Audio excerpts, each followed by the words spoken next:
everybody. Good morning, Al. We got full service barbershop today. We got Mr. Steve there taking pictures. Hey, Steve, wave to the folks. Hello, Andy. There you go. We got Elliott from CAA. Yeah. Who's always in. He's always talking about insurance. But I guess it's tough being in the insurance business when you have to replace cars all the time. Well, that's part of the deal. Oh, they'll get me another one. It's really not a problem. Yes, it is. Oh, yeah, exactly. And Brian, go ahead. Where you been? I've been everywhere. I've been everywhere, man. Yeah, that's right. You know what? It's been a flat out week, and I just spent 2 hours in the car. So it was a long rainy drive this morning, and I guess it was worth it because we're here. Yes, you are. Thank you very much for coming in. So you had an out-of-town wedding. Yeah, thanks for having me, Al. Yes, we had a one of those. And question: do you not normally imbibe at all, or did Who? you have? Me? Yeah. You mean like cigar wise? No, I meant is those alcoholic beverages? Yeah, I believe there was a bar there. Okay. And whatever I was drinking worked very well with a cigar. So Okay. Yeah. I was just wondering how you had to sort of, pace yourself because you had to get up extra. Honey, don't forget, you have to get up early in the morning. no, that was me actually. Oh. But, yeah. But yeah, no, we stayed very close, and I had a designated driver, so it worked out very well. Oh, excellent. Is it morning now? That's what happened when my alarm went off this morning. Well, I just came back from a road trip myself, actually, and we'll talk about it after break. We got an exciting show coming up. We've got a number of different people. Elliott's here, of course. We're going to talk about car theft. The biggest thing, numbers are going up crazy, eh? It is a really growing issue, and it's one that we're really trying to change the people's behaviors on this. Have they started teaching courses at community college on how to steal cars and 10 easy lessons? Or I think you can do that on YouTube. yeah, I think you can. You can pretty much do everything there, eh? Yeah, exactly. And we're also going to be talking to Steve Singh. Steve Singh from AutoPair. And they've got a very interesting warranty product. Yes, it is. Car warranty product. It's an extended warranty. It's going to save you money. Everybody wants to save money if they have to. And I just saved a ton. I want to thank Elliott. Ding, ding, ding, ding, ding. Hooked me up with insurance. Yeah, you were telling me that, Al. Yeah, Yes. and I went, for my old beater, that's pretty cheap. That's almost like free. Another satisfied customer. That's what we love to hear. Well, but I'm kind of scared about driving too far, you see. And every time I turn my car on, of course, because you got to put in a device in your what do you call it? Your data button, data's port. For a guy in the business, I should know that. And so it sort of flashes underneath, and I'm going, oh yeah, they're watching me. So I do have to watch it. But the other thing I thought of too is, now they, of course, I don't really care about privacy from that perspective. I think they know everything anyways. But I'm thinking, I wonder if they knew how long it took me to drive that length of time, because if you go on the site, it'll tell you how many kilometers you've driven. Well, that's one of the beautiful things is we don't track that in terms of insurance. So that is definitely something you can have peace of mind on. We are focused solely on the kilometers driven. Yeah. And as you hit your 1,000 kilometers, you'll get that first email and you'll get that first bill. It won't also say, slow down, a-hole, you're going too fast. Not from us. Okay. Well, Brian, you use Waze. I use Waze, and of Did you ever course, get the light flashing and you thought, why is it flashing? I believe mine is permanently red. Yeah. All right, this is Dave's Corner Garage. We're going to be right after the break. We're going to talk more about automotive insurance and how you should be covered and how you should cover your own butt. You got to be proactive. We'll be right back. Automotive blogs, breaking news on the... Welcome back to Dave's Corner Garage. I'm Brian Max in studio with Alan Gelman and Elliott Silverstein from CAA, and there's Steve in the back in the weeds there. Exactly. We're laughing, because we're talking about premium prices. Now, here you get a premium show for a normal everyday price. Well, because 2 beers down at the ballpark are so stupid, eh? It's getting real expensive. Well, I kind of wonder, when they sign a player for a multi-year contract for $300 million, and I went, where do they get the money to pay for that? That's from your $20 beer. Beer concessions. Yeah. So, Elliott, we've had a raft. Things are getting worse. I mean, people who have nice SUVs, those kind of vehicles, they really have to be careful how they park them because they're getting ripped off. There's a lot of vehicle theft happening. And, really what we tried to do, we actually released a survey earlier this week, and we found that nearly half of Ontarians, when we did the survey, are concerned about vehicle theft. But what we found most surprising is that only about 30% are actually think it's going to happen to them. It's that not in my backyard type of concern that they think it's going to be somebody else, not them. Because what we also found is that people are not taking the necessary precautions. So 8 and 10 are saying, yeah, I lock my cars, which is great because we've been saying that for decades. However, only about 6 to 8% are actually using vehicle steering column locks like the club or using the Faraday pouches. Again, things have changed. Technology has changed. People have to take more precautions. And we're using this as a bit of a wake-up call. Not even if you have a high-end vehicle, but really if you have any vehicle, your car's at risk, take the protections. Well, like you say, but nobody thinks about it. And not to point a finger, I said, I let Elliott in the parking lot, and I said, "Where's your club?" and Elliott said, "They don't want a Buick." That's exactly what I said. That's true. But at the same time, first of all, I went online and I just, within 2 mouse clicks, I found a device that will pretty much get me into a car and reset the odometer and do it. Everything. I went, seriously, it's that easy, eh? No, everything's electronic, and any computerized system or electronic system can be hacked or whatever to some degree. It's really not that difficult, and unfortunately, a lot of people still, especially with those vehicles that are at a higher theft rate. That in my neighborhood, there's a handful of them. And they all get, it's all the same brands that get stolen. And if you're driving one of those, you can protect yourself with a Faraday pouch and that sort of thing. But the best thing to do is put a club on your steering wheel, because if thieves see that, they're just going to go find another car. Right, especially in a nice neighborhood. There's going to be another one of those Land Rovers or Lexuses. Yeah, that's right. Two doors down. Yeah. But you guys have a list of the ways that people can make their car safer. Absolutely. There's so many things, and a lot of it is behavioral change. Because really, it's a matter of, making sure if you have a garage, if you have access to one and you're not using it, start using it. Like that's an immediate... Number one thing I always ask people is it's out of sight, out of mind. Exactly. You make it that much harder. And if you have 2 or more vehicles at home and you have a driveway, park the lesser valued vehicle closer to the boulevard. Make it harder for them to get access to that car. Like, these are immediate things that you can do for zero cost. Like, those are the things that you can look at, different types of immobilizers and aftermarket products and things like that. And those add up in terms of price, but there's things that in terms of behavior you can do right now. Even changing the lighting outside your house, have motion sensors, have video cameras, have all that information. But even if you see something happening, share it with your neighbors, because again, share with police, because if you're seeing these habits happening, you may help uncover something, because these are highly, highly organized situations now where they're happening in a matter of moments. It's not taking 20, 30 minutes like it used to.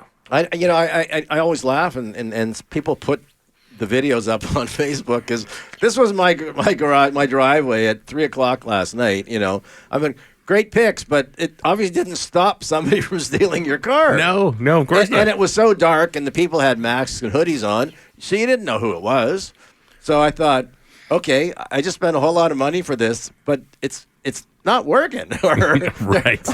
I guess unless, for example, that camera or motion detector is hooked to a light that's going to illuminate, or can they do that?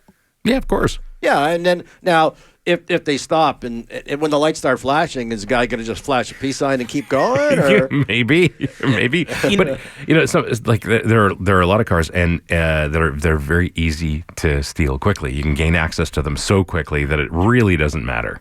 Oh, some are easier than others? Yeah. Oh yeah.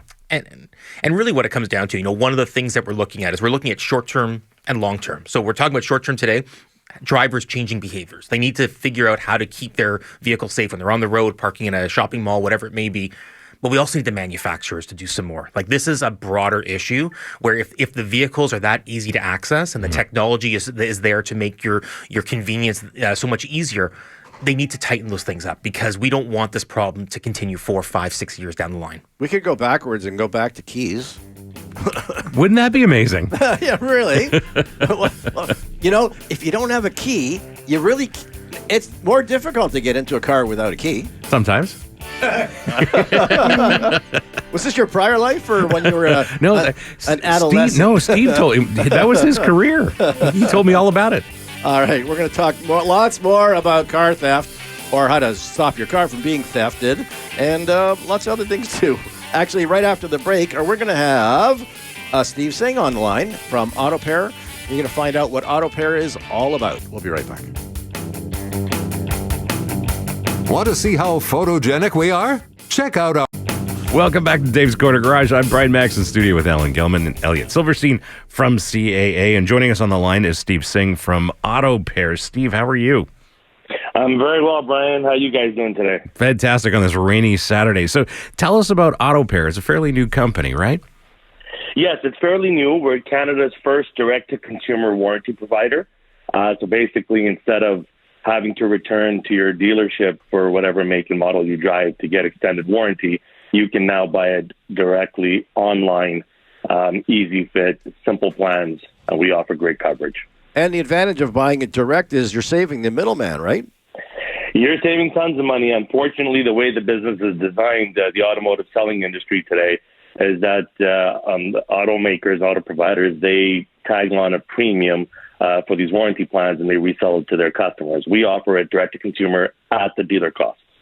Well, that sounds like you're going to save at least $1,000. And in many times, a lot more than that. Oh, really? Typically, warranty plans that are sold to the consumer are 2 to 3 times the dealer cost. Okay, Brian? And Steve, how if somebody's interested in a warranty for their car, how do they find out more information? They go to our website, AutoPair.ca. We've got pre-populated plans. There's obviously vehicle year, make, model requirements. As long as the plan fits, you can go ahead and make the purchase right online. What kind of restrictions as far as vehicles do you have? So we've got plans that can be applied to vehicles as old as 10 years old, more comprehensive plans for 6 years or younger. Okay, all right. So, but for the most part, whether it's a Ford, a Chev, a Tesla, you cover them all? Yes, we cover them all. We do have certain classes, premium classes, exotic classes, so there's just a slight surcharge for those types of vehicles, only because their components are a little bit more expensive to repair, to cover. But other than that, yeah, we do not say no to anything. Now, one of the things I always tell people, too, when they ask me about an extended warranty, I explain to them that, they'll cover devices or components that break, but not wear and tear items. In other words, if your tires wear out or, things like that, or your brakes, for example, that's not going to be covered, correct? Right. So in automotive warranty coverage in general, I've been in the business for over 30 years.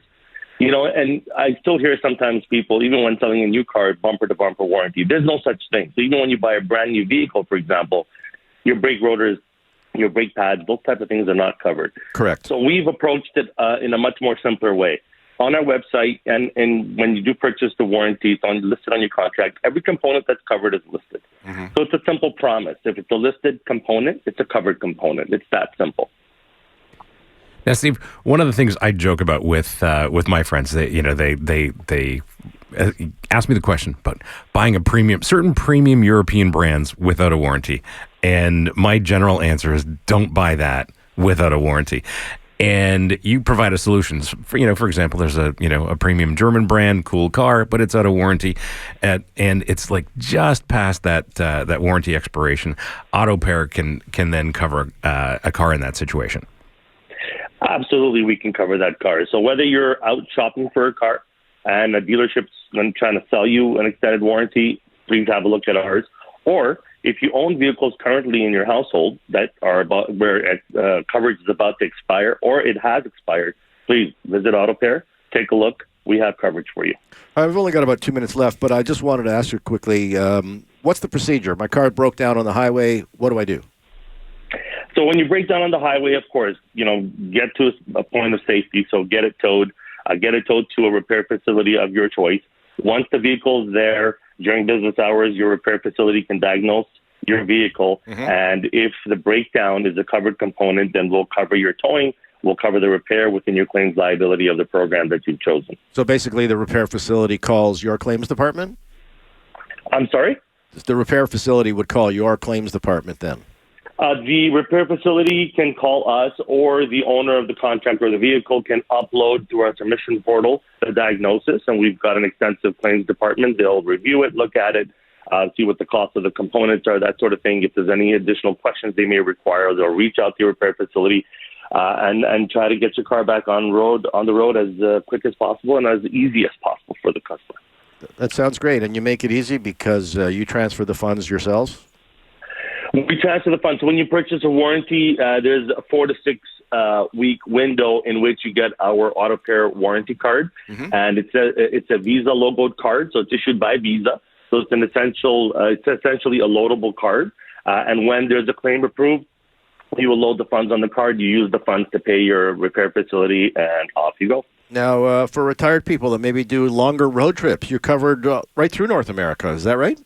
North America, U.S., Canada, and Mexico. So if you're on a road trip, your car breaks down, you've got coverage. Muy bueno. It's such I had no idea, Steve. That is incredibly easy for customers to deal with. That is impressive. And you've got a website. What's the website information? It's www.AutoPair.ca. Got a phone number? It's a 1-800 number. I can give it to you. I don't know who uses phone numbers these days, but feel free to give us a call. It's 1-833-428-8672. Did we get a left-handed compliment there? Seriously, we asked him if he got a phone number, and he goes, "Who uses a phone anymore?" Who uses a phone for actual phone calls? Even Fred Flintstone used a phone. You know, it wasn't a real phone, but it was a phone. Steve, thanks for joining us. We got to run. Good luck. Hope everything goes well. This is Dave's Corner Garage. We'll be right back. Now streaming on YouTube, our very best. All right, we're back. This is Dave's Corner Garage, of course, and I'm saying hello, Brian. I'm looking at my notes here, and apparently every 48 minutes in Ontario, a car gets stolen.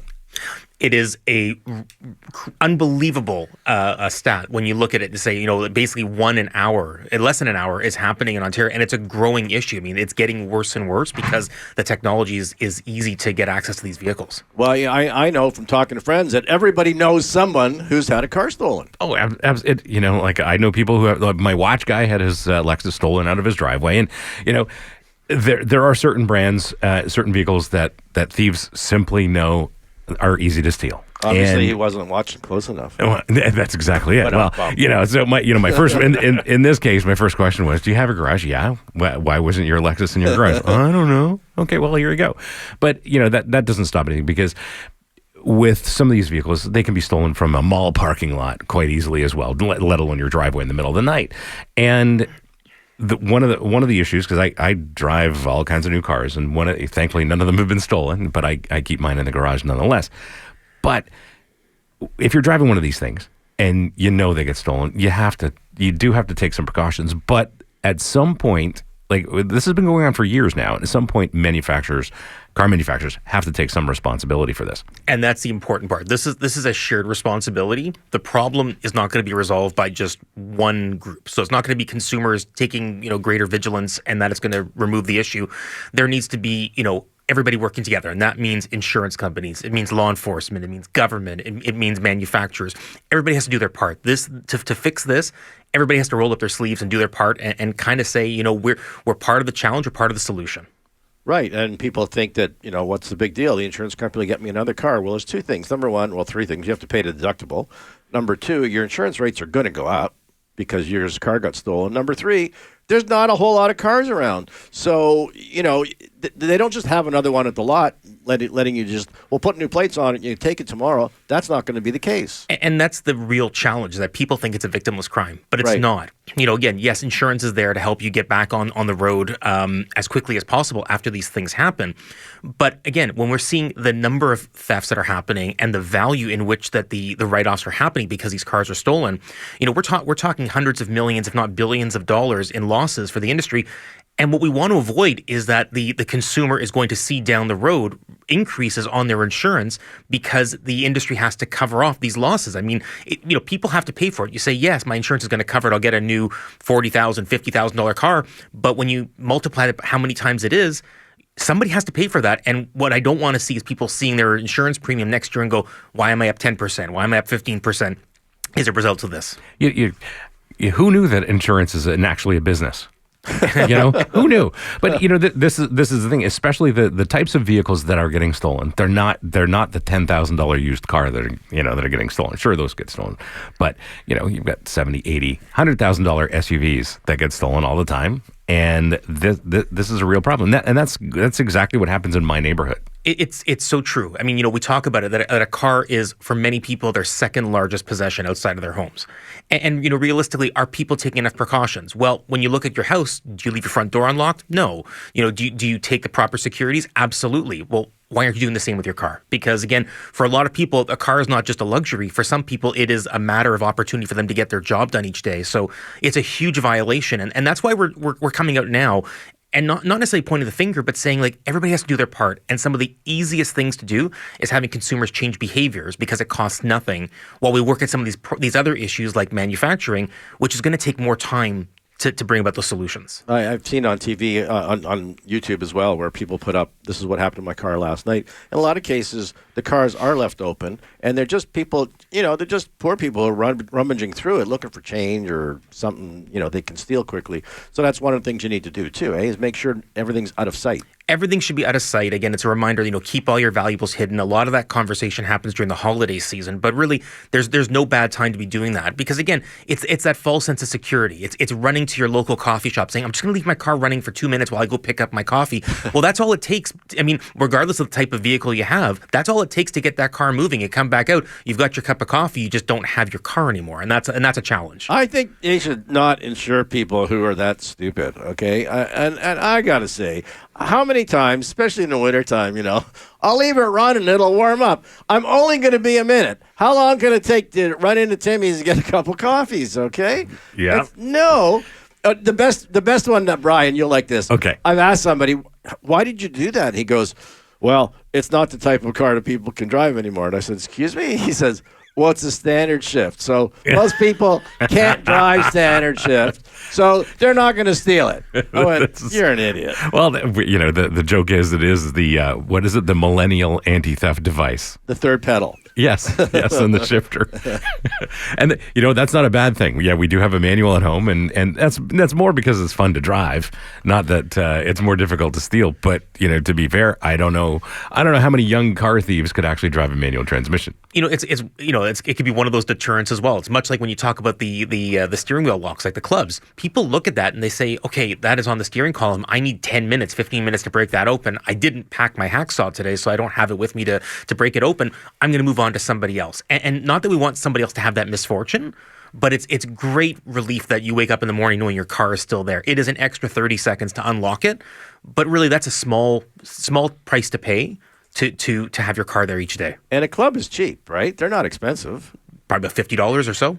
There you go. So that's inexpensive. Yep, I saw one on a convertible with the top down the other day. Okay. Yes, and it was a brand that actually doesn't get stolen. It's a fairly secure car, but it had a club on it, and I thought that was fascinating. The last thing I would do in the city of Toronto is leave a convertible with the top down. I just don't trust people in the city of Toronto.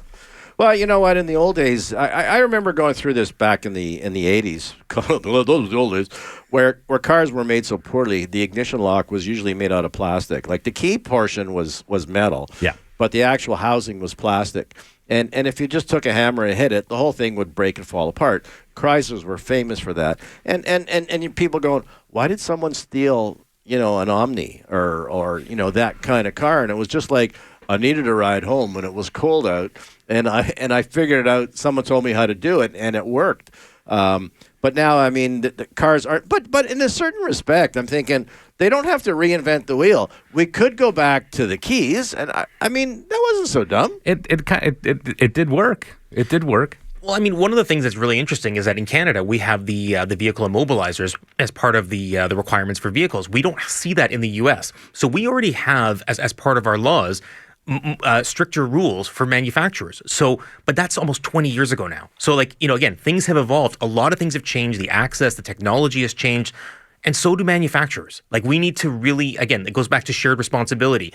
We don't, again, nobody wants to have their brand associated with theft, but nobody wants to be associated with theft by being a victim either. And I think we all have to do our part. What would it take? I don't think it would cost the manufacturer all that much money to rework their software so that the existing hardware in the car can actually not function until you hit the code. I mean, that can't be hard to do. I mean, that's part of what they're doing already. They have teams of engineers that do this stuff. I'd like to think that manufacturers are working on this, but it's not like and I get press releases every day from OEMs, and it's not like I've seen anything that says our car is way more secure than it was last year. I'm still waiting for that. And we move more cars that way. So, yeah, it shouldn't be difficult to do. But I agree, Elliott. We should be waving the flag now as opposed to waiting till the statement comes in the mail and you go, holy bleep, bleep, bleep, bleep, because your insurance just doubled in price. And, it really comes down to the fact that everybody's watching their wallets. Again, we're seeing everything getting more expensive. To your point earlier that cars are harder to access because the parts just aren't there.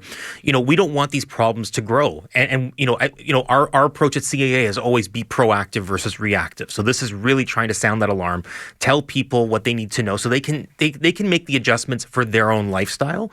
And again, so that if you're going grocery shopping, you've taken those precautions as well so that when you come back out, you've got your car still there because nobody wants that to happen. And we're that voice.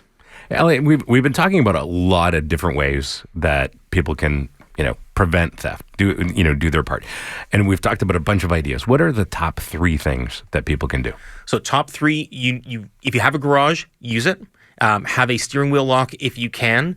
And if you have more than one vehicle, park the lower valued car closer to the boulevard to make it harder to access. But also the last thing I'd say, and I'm out a 4th one just for a bonus, if you have the keys, don't keep them at the front of the house. Use a Faraday pouch. Keep them further away so that if there is a break-in of any kind, your keys are not accessible at the front of the house. Because again, everybody seems to leave that right at the front, and that's the place you should not be leaving it. So people don't realize that your key is always broadcasting a signal, a radio signal that goes out because it's looking for the car and vice versa. Exactly. And when they're so close, it's easy. Some guy walks up with what looks like a laptop, and next thing you know, he's pulled the code out of that. He's cloned it. The car now thinks he's you, and he's got your car. And he's driving away. Exactly. It's so easy. So a Faraday bag, and they're not terribly expensive, are they? Just probably about $10 or less. And okay. Again, there's different boxes, there's different pouches, but it's an extra level of protection.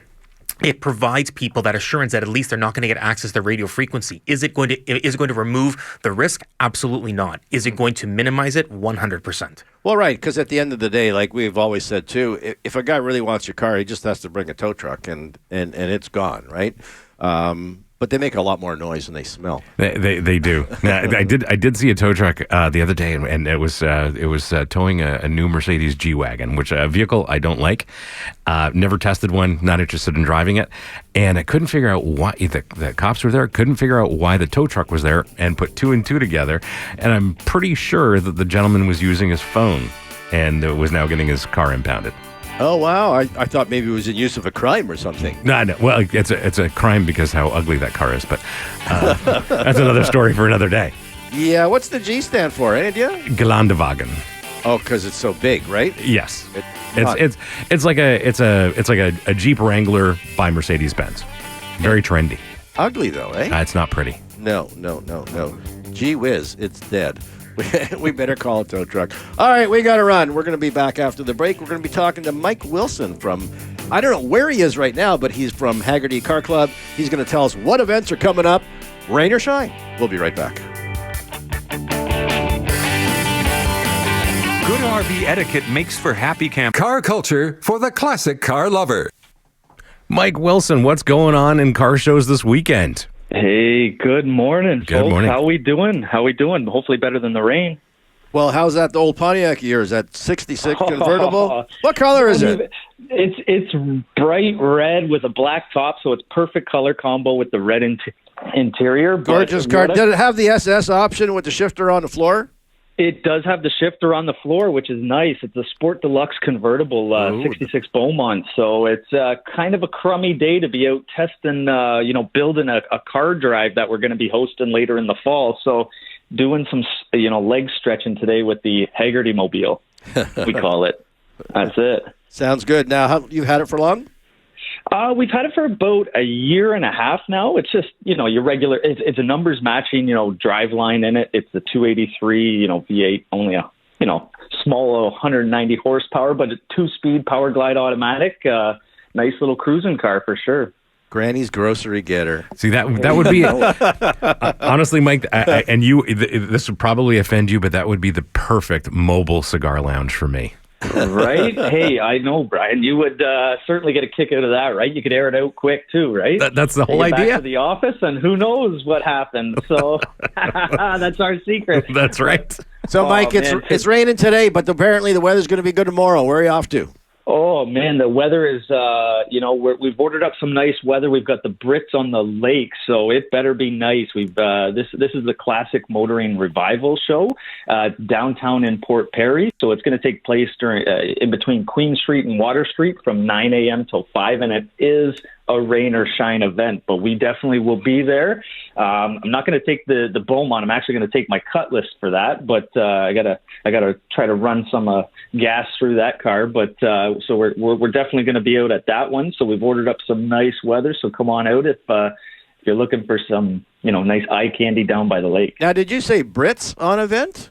It is. So it's going to be all British enthusiast vehicles there. We've got the MGs, the Triumphs, the Aston Martins showing up. Just all those British enthusiasts. They pile in on close by the lake there on the main street, and it's a beautiful spot for a nice car show. With all those English cars, you guys could smoke your cigars there because they smoke like son of a gun. You wouldn't be able to smell the cigars. You wouldn't be able to know the difference. We would fit right in there, definitely.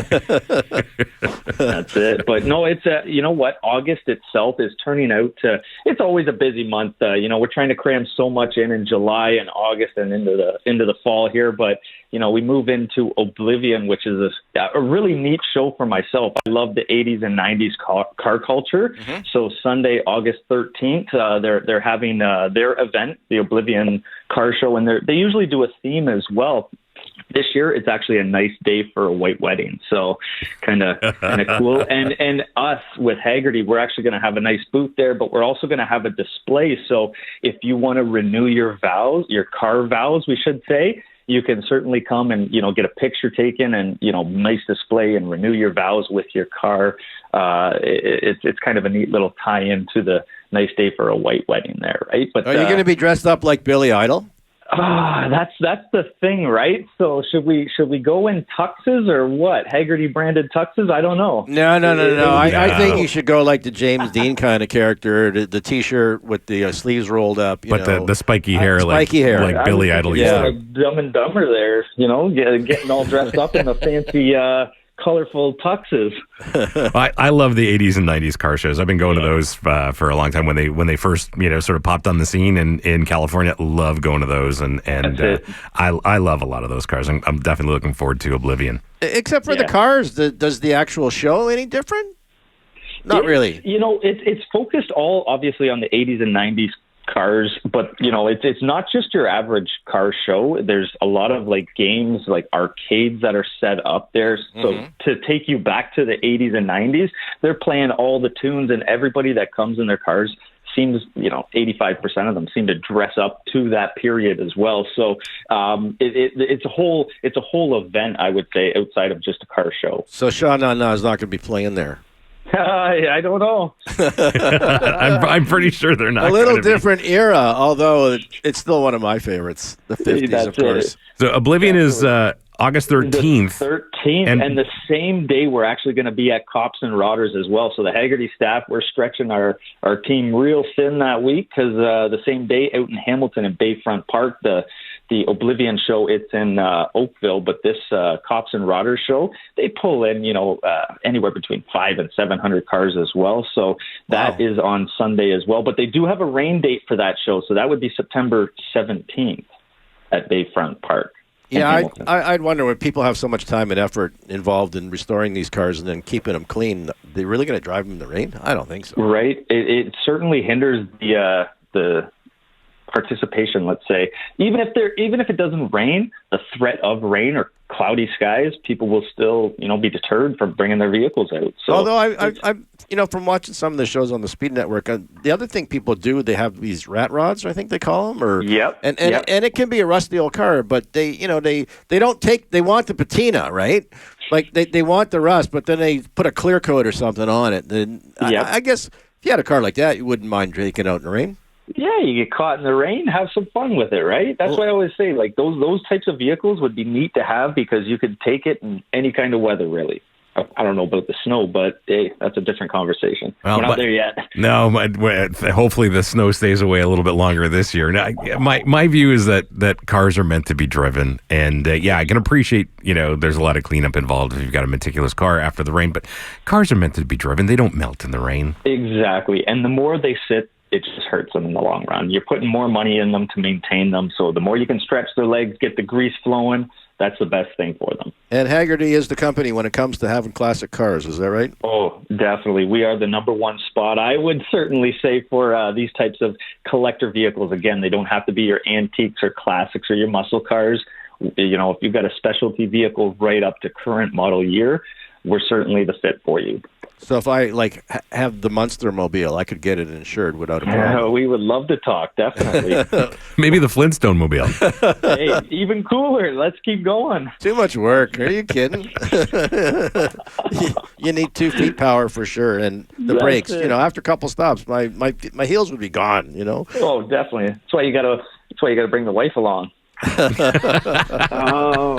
Big shot. I guess yours is not an earshot right now. She is definitely not. So thank goodness. Mine is. I'm not saying anything. Oh, sorry. Now, and don't want to get anyone in trouble. Now, of course, the other thing too is that people spend a lot of time and effort, which equates to money too. I guess. How do you determine the value of that car? So, yeah, great question. We've ourselves at Hagerty, and certainly anybody can hop online and check these out, but we've actually got our own value database as well that keeps updating itself almost monthly. We go to all the auctions, across North America and in Europe just to track these numbers and what's happening in the market. So we've really got a finger on the pulse on what's happening in today's market. So, again, you can always check us out online and value your car based on the year or the VIN. Hagerty.com. That's how you do it? You got it. Hagerty.ca, we'll say, here in Canada. Okay, sounds good. Mike, thank you for joining us. Have yourself a great day. Appreciate it, guys. Try to stay dry, bud. We'll talk to you again real soon. Try. All right, this is Dave's Corner Garage. Myself, Brian, and Elliott. We'll be back right after this break. They're called fingers, and they were given to you for a reason. Welcome back to Dave's Corner Garage. I'm Brian Max in studio with Alan Gelman and Elliott Silverstein from CAA. And, it's been a fun show. We are talking about a serious subject, which is car theft. Unfortunately, it's a wee bit on the rise. And, there's some other ways that you can maybe combat that a little bit. We just took a trip recently, and my wife said, everybody on television says you got to get these air tags. And I checked it out, and look, they're not terribly expensive, and you get a box of 3 for only $100 or something, and easy. And I'm not even an iPhone kind of guy, so but it was a piece of cake to actually get it working. Air tags are a good idea. You know what? It's a great idea. Again, it's one of those affordable options if you want to have it. It'll tell you where your car is. Is it going to give you the protection your car is safe and can't be broken into? No, but at least if the car is mobile, you have an idea and a range of where it is. Because again, sometimes when these cars are stolen, they're cooled off for a period of time. So, it may be 5 kilometers away from your residence, but at least it's at this intersection or in this particular area, and you can share that information with law enforcement. That was going to be my next question. So my car is gone, and I turn on my computer, and it says, oh, it's down at the dock, sitting by the dock of the bay. So what do? You call police? You should call the police. I mean, again, we don't recommend you get involved in the middle of a situation. Oh, no. I wasn't saying, son, where's the baseball bat? Well, I think, letting law enforcement know and letting you to be able to detect it is a huge step because, again, that also draws attention to where some of these vehicles may be stored. So, again, sometimes it's a bit of that uncovering of certain details, but, again, you want that car back. I mean, you also don't know what kind of damage has been done to your car in the process, but at least you can identify it, visualize where it is, and hopefully it comes back to you in good working order. Yeah, no, I asked that, and I hope it works out better. But I have a leasing guy that I know well, and he had a client that had that, and when he called the police, they said, "Well, it's not Metro anymore. Now it's in Durham, so we don't have jurisdiction there." And it was politically stupid, and then in the end, they didn't really do anything. Well, I think this is exactly what you were talking about earlier. Everybody's got to roll up their sleeves and get involved, and one of those parties is, of course, law enforcement. And law enforcement very much is at the table. I mean, I've been at a couple of different symposiums over the last few months where law enforcement is really interested in being there, and the Solicitor General has put up $50 million the last couple of months to focus on the issue. But again, yes, this is the Greater Toronto Area in and of itself has a huge issue in this, and it's happening in all the regions.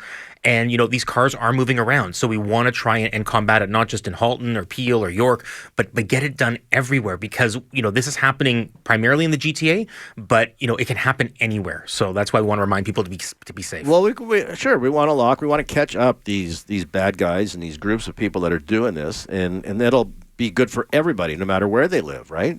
Well, again, yeah, if we can start cracking some of these problems, and a lot of these vehicles are being shipped up for sale internationally, if we can start stopping these issues from happening, I mean, everybody's going to reap the rewards. I mean, you have that peace of mind. You don't have to have that 3 a.m. wake up going, is my car still there? Having that anxiety.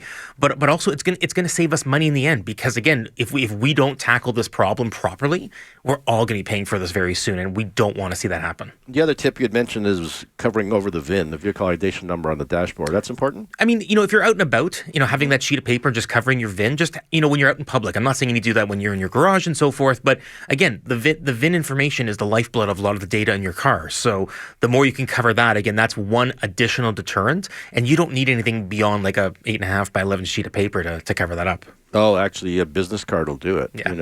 All right, quickly again. Let's go with you want to go with the club, which is the cheapest thing you can do. Go with the club. And mount it on top so it's visible. They'll go to the next car they'll take Brian's car instead of yours. No, but they can't drive mine because it's manual. Well, right, but you got always a hot car in your driveway. That's true. I mean, a powerful one, not a stolen one. Definitely not a stolen one.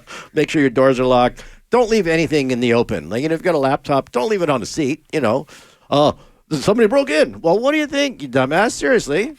It really is the challenge because, again, people have that false sense of security. Right. It's not going to happen to them. It's not going to happen to their community. It's not going to happen to their type of car. It can happen to anybody at any time. And you know what? You don't want to have that remorse later on. No, and of course, like people in my neighborhood, they love having their expensive SUVs. They love having garages, but they never put their expensive vehicles in their garages. And that is an immediate opportunity for so many people to keep their car safe. Yes, you're not showing the vehicle in your driveway, but much like if it's a snowstorm, that car is going in the garage. So should it be at night because it is the safest place for it to be. Well, besides, if it's the wintertime, it's way easier to go into your garage and get your warm car with no snow on it. We've done that our whole lives. Exactly. It makes so much sense. Yeah. Again, these are simple solutions. Like we're not talking challenging issues. We're not talking about major structural changes. We're talking about small things that people can do to change behaviors. And it's like we've talked about with distracted driving or other types of issues. People just have to change the way they do things because they have habits, and habits need to be broken. And if you're looking to save money on insurance, how do they find out? Go to caasco.com for all the information related to anything and everything CAA. And just like you did, Al. I did. And I said I was a friend of Elliott, and they went, so? But you still got a good deal. I did. I want to thank them. It was so easy. Take pictures on your phone and send you a pink slip as an email.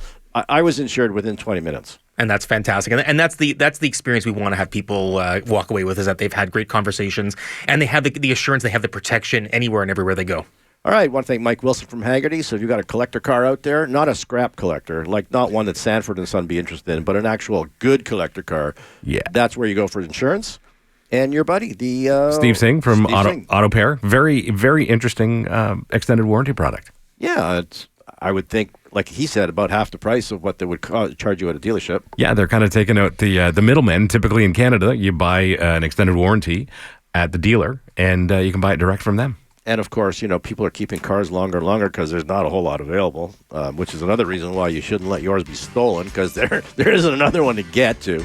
Carlos, thanks for keeping the wheels on. Always fun. And, Elliott, thanks for coming down. Have you for having me, as always. Up thanks close for joining and personal. us. Way more fun in person, eh? Always. They say that about sex, too, eh? I had to go there. This is Dave's Corner Garage. Brian, thank you for coming. I'm glad to be here, Al. I was so glad that you didn't get, too pasted last night, No. No. My wife says, don't forget, you got to get up in the morning. And that's why we love them. That's right. That's right. All right. Take care, everybody. Drive safe, even in the rain, especially in the rain. Make sure your headlights are on with your wipers. We'll see you next week. Bye-bye.